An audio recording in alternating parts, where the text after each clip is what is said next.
Isu sekolah daif di Sabah akan ditangani secara berperingkat menerusi kerjasama Kerajaan Negeri dan Kementerian Pendidikan KPM.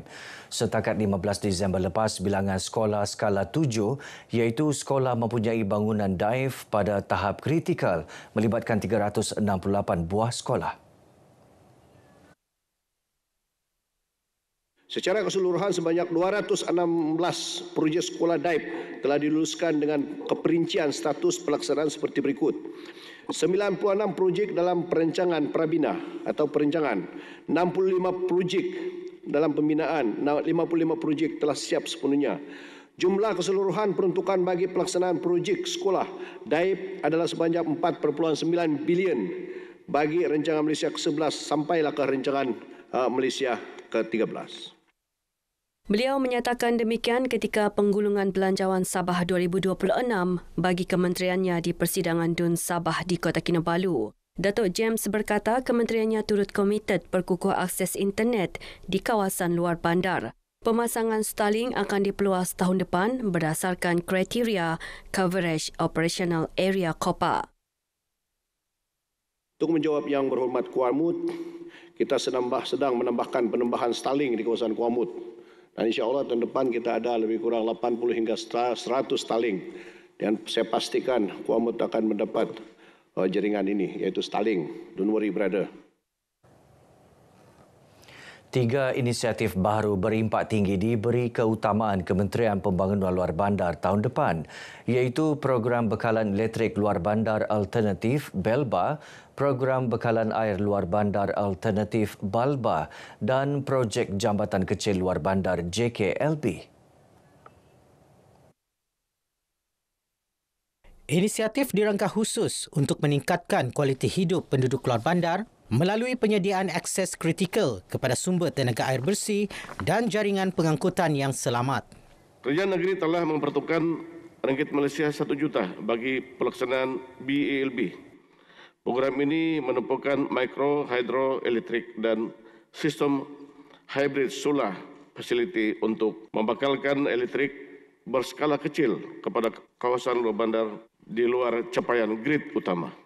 Bagi pelaksanaan BALBA pula melibatkan peruntukan RM1 juta dengan fokus pembinaan sistem air sumber bawah tanah dan sistem air graviti baharu.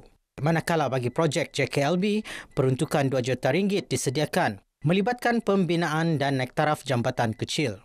Ketiga-tiga inisiatif itu dijangka memberi manfaat langsung kepada penduduk khususnya dari segi kemudahan asas, mobiliti, peluang ekonomi dan kesejahteraan rakyat.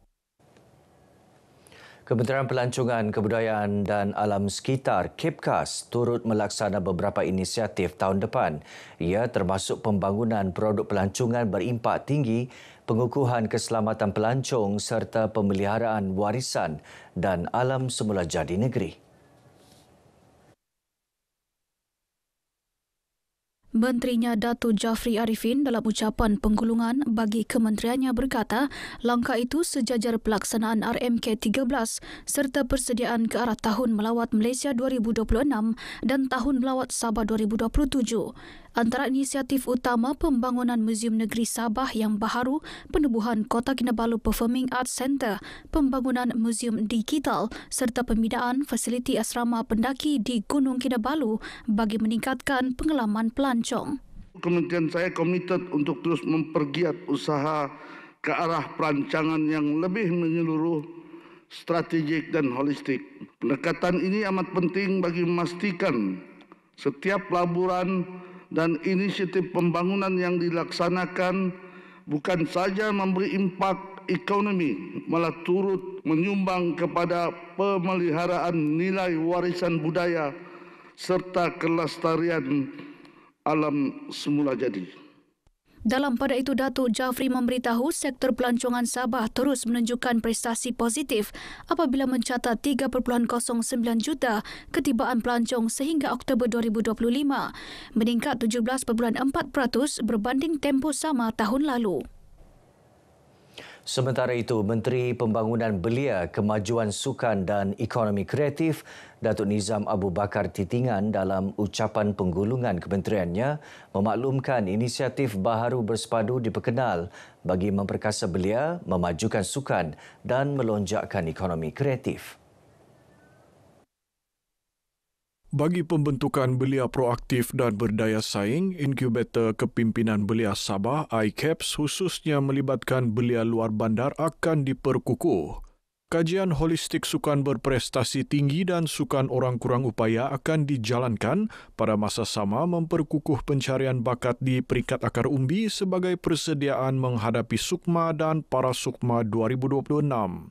Datuk Nizam berkata tabung kebajikan atlet Sabah sedang dirancang bagi membantu atlet selepas mereka bersara. Turut diperkenal program peningkatan kemahiran berstruktur merangkumi pengkomersialan bakat, teknologi, pemasaran digital dan pengurusan kewangan serta mewujudkan pusat kreativiti sebagai platform menjana pendapatan anak seni tempatan.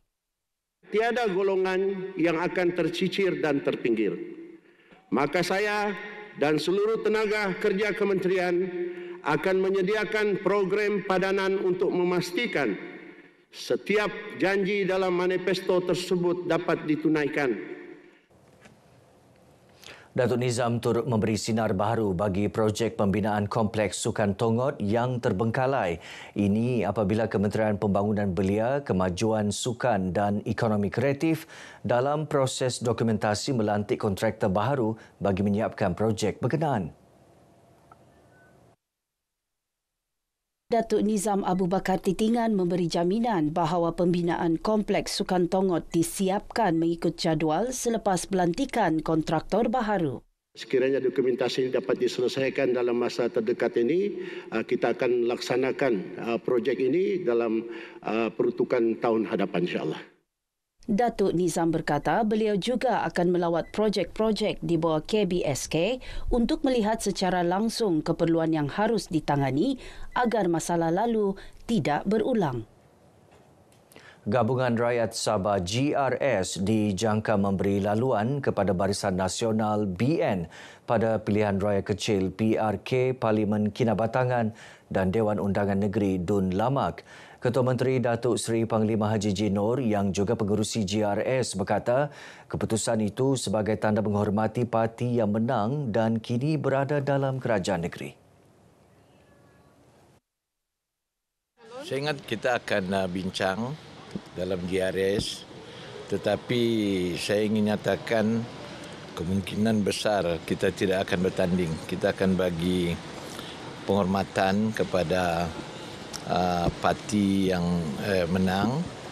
Kebetulan diorang adalah di dalam kerajaan negeri sekarang ini. Jadi itu yang saya boleh cakap. Kita akan bagi laluan, kita akan bantu mereka untuk memenangi pilihan rakyat kecil itu.